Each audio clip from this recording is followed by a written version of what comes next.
நம்முடைய வாழ்க்கை பயணம் சில நேரங்களில் கரடுமுரடான பாதையில் செல்வது போல தோன்றலாம். எப்போது இடறி விழுவோமோ என்ற பயம் நம்மை சூழ்ந்திருக்கும் தருணங்களில் இறைவனின் மாறாத வாக்குத்தத்தம் நமக்கு துணையாக நிற்கிறது.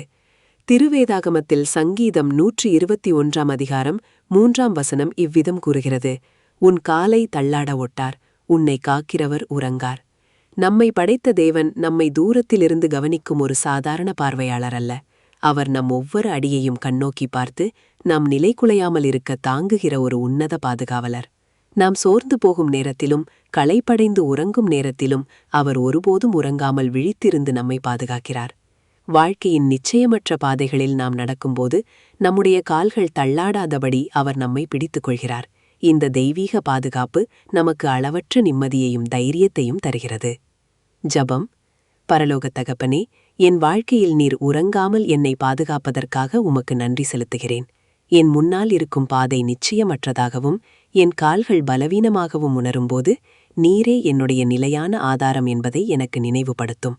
உமது நித்திய பாதுகாப்பின் அமைதியில் நான் இளைப்பாறுகிறேன். ஆமேன்.